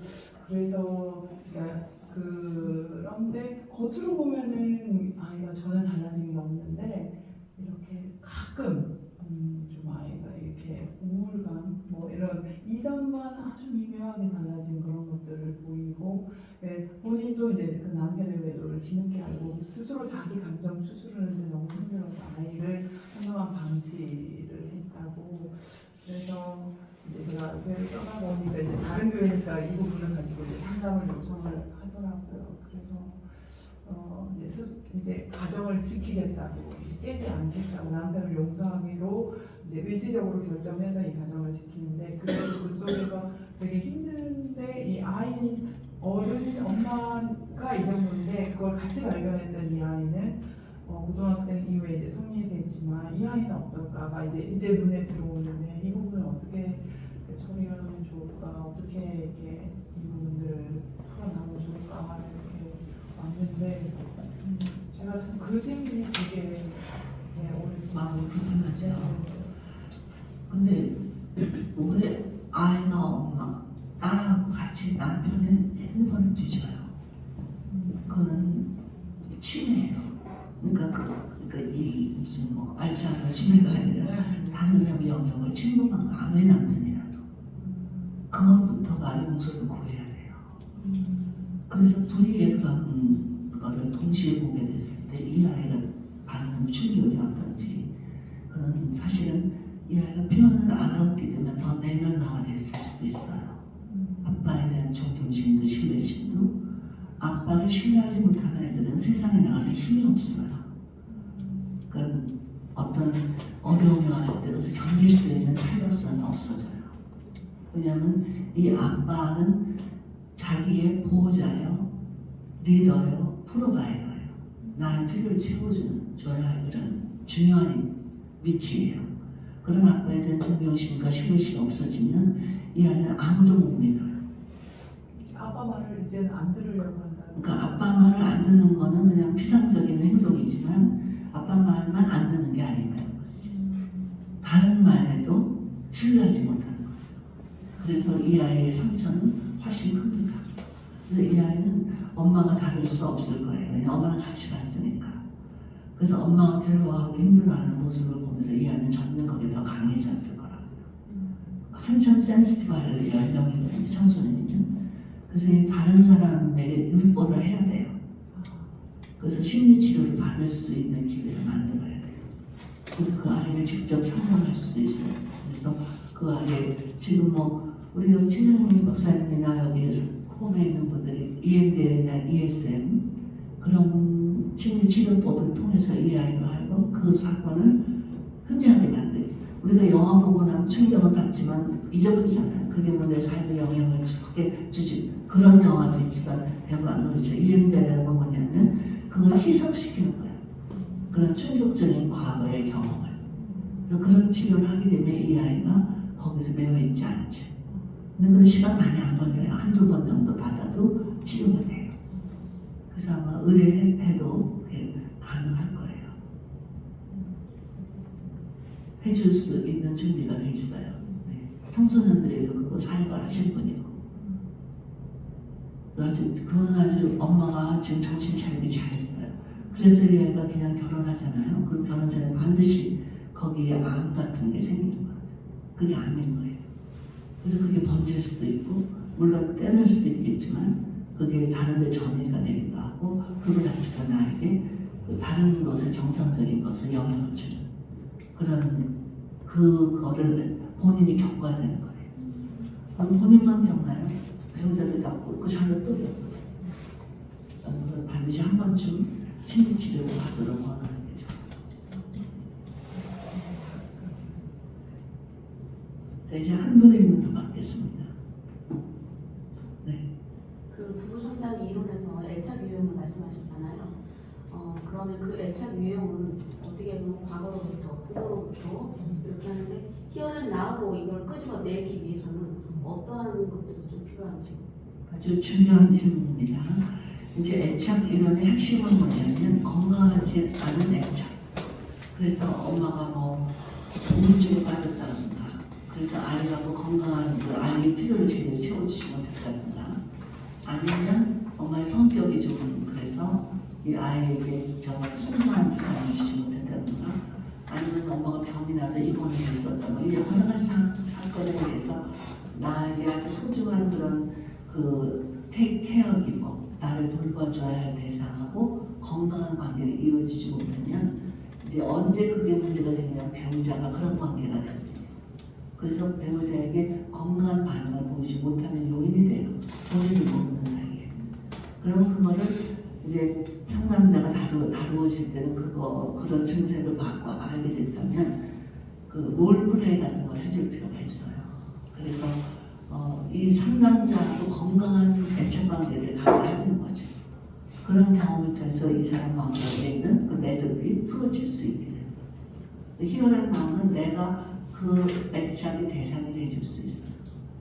그래서 대상관계 이론의 그런 원리를 저는 이제 크리스찬이니까 이 원래 대상관계 이론은 사이코다이나믹 프로이드 이론에서 나온 거니까 그 몇 년씩 걸리는 그런 상담 기법이거든요. 근데 상담자가 그 애착의 대상이 돼야 되니까. 그런데 저는 그걸 하나님으로 대체합니다. 하나님은 변덕스럽거나 그렇게 뭐 비정상적인 관계를 맺는 분이 아니잖아요.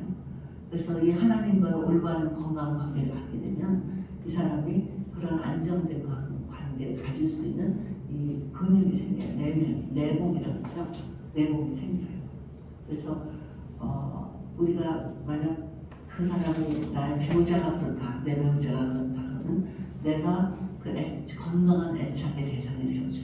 이거를 리페어런팅이라고 해요. 그러니까 부모 노릇을 대신해 주는 거죠. 그러면 그분은 성숙해지게 되고 거기에 사슬에서 벗어날 수 있게 되는 거예요. 그래서 배우자가 리페어를 해줄 수도 있고 상담자가 해줄 수도 있고 사역자가 해줄 수도 있고 성배가 해줄 수도 있고 그래요. 리페어런팅 할 만한 그런 그 실력과 경험과 성숙도를 가지고 있습니다. 오늘 수업을 또 혹시나 이 질문을 꼭 해야 되는데 그런 분 계시면 마지막으로 기회를 드리겠습니다. 혹시 아까 부부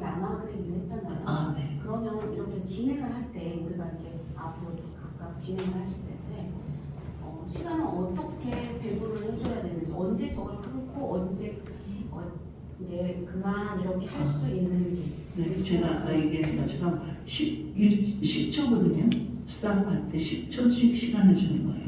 그럼 10초는 어떻게 하냐? 지금은 뭐 셀럽폰에 해놓으면 되지만 그럼 항상 그래서 저는 어떻게 하냐면 하나, 둘, 셋, 네, 이렇게 세요. 그래서 12번을 세면 됩니다. 12까지 세고 스탑합니다. 그러면 공정하게 그 10초씩 시간을 주는 거예요. 그럼 언제 그러면 요번이 마지막 회기입니다. 언제 그러냐? 두 분의 그림을 보는 거예요. 그래서 두 사람의 그림이 충분히 연결됐다는 흔적이 보이면 그만 그리게 됩니다. 아까 왜 독립적인 그림을 서로 내칸하는 게 그런 부분들 많아요. 그 관계에서 너무 독립적인 그런 부분들은 세퍼레이트가 되고 그러면 자기 칸에서만 막 그려요. 끝까지. 그리고 여기는 침범을 안 해. 여기도 마찬가지고. 근데 어느 순간 계속 하다 보면 자유도 없고 옆에서 쓰고 본다고. 그러면 슬쩍 넘어가든지 연결하는 고리가 생겨요. 그러면 그럴 때 몇 번 연결하다 보면 연결고리가 생기면 그때 스탑. 그래서 아까 제가 얘기한 것처럼 이거를 왜 그리가 하냐면 어째 우리는 한 그림을 그리고 사는구나. 공동작품이구나. 이제 그거를 발견하는 거죠. 좋고 나쁘가 이제 그렇게 구분하는 어떤 그 특별한 관계를 이렇게 생각하게 만드는. 그리고 여러분 아까 제가 자세히 설명 안 했지만 누가 하면 계속 그 서포트만 하는 사람이잖아요. 이 사람은 서포티브한 사람이지만 자기가 없어요. 그러니까 우리가 그 사티어의 그 이론에 보면 이제 나와 너와 환경 이렇게 세 가지의 공간이 있는데 내가 없는 사람이 있고 상대방이 없는 사람이 있고 환경이 없는 사람이 있어요. 그 사람에 따라서 이 커뮤니케이션의 패턴이 달라져요. 그러니까 상대방이 없는 사람은 항상 이렇게 공격적인 태도를 취해요. 내가 없는 사람은 항상 회유하는 그런 타입으로 해요. 환경이 없는 사람은 이게 다 컴퓨터형이에요. 다 이렇게 이제 그렇게 나오거든요. 이제 그거를 인식하면 셀프 어웨어너스가 일어나면 아하 하면서 내가 회유형에서 일체형으로 자꾸 훈련을 하는 거죠. 커뮤니케이션은 훈련을 통해서 되거든요. 그래서 그거를 알려만 주면 훈련할 수 있는데 제가 훈련을 어떻게 훈련하냐면 이게 요번에는 그걸 할 새가 없겠지만 할 때는 그거 해보면 좋아요. 두 줄을 이렇게 세워요. 사람을. 부부끼리 같이 공을 가지고 공도 뭐 축구공, 야구공, 풍선 뭐 여러 가지 종류 펜텐볼 이렇게 여러 종류의 공을 가지고 서로 공을 주고받으면서 달리기를 하는 거야. 그러면 이제 공의 무게, 공의 모양이나 무게나 그런 거에 따라서도 공이 막 딴 데로 흘러가고 이런 일이 생기잖아요. 그러면 그걸 통해서 이 공은 뭐냐면 화제야. 내가 대화하는 화제. 어떤 놈 탁구공 같은 거는 조금 더 가볍지만 힘들잖아요. 왔다 갔다 하기가. 근데 너무 사소한 일로 우리는 헤매. 또 뭐 축구공 같은 건 잘 너무 무겁잖아요. 그러면은 그 화제가 너무 무거운 화제예요. 굉장히 조심스럽게 우리는 하잖아요. 힘들게. 또 야구공 같은 거는 크기는 많지 크지 않지만 딱딱해서 맞으면 큰일 났잖아. 이런 화제가 있어요. 우리가 대화를 할 때. 그래서 민감한 화제들 어떻게 그걸 다루나. 그러면서 최종적으로 저는 뭘 물어보면 재밌었나요? 힘들었나요? 이렇게 물어봐요. 왜냐면 아까 그릴 때 막 즐겁게 했기 때문에 제가 안 물어봤어요. 근데 어떤 분들은 막 그림 그릴 때 너무 열중하느라고 재밌게 하는 거나 스트레스를 받아. 그런 분들은 뭐냐면은 그냥 목적 중심이야. 목적만을 위해서 뭔가를 하고 있어. 근데 우리의 삶은 과정이 중요합니다. 그래서 과정을 즐깁시다. 과정을 즐깁시다. 근데 달리기에서 이기는 거가 목적이 아니야. 근데 사람들은 그 이기는 거에만 목적을 둬. 그래서 잘못하면 서로 원망해. 왜 그거 못 받아갖고 우리가 졌다고 이렇게. 그게 아니야. 두 사람이 이걸 지금은 즐겁게 재밌게 놀아야 돼. 놀 줄 알아야 돼. 근데 우리 부부들 놀 줄을 몰라요.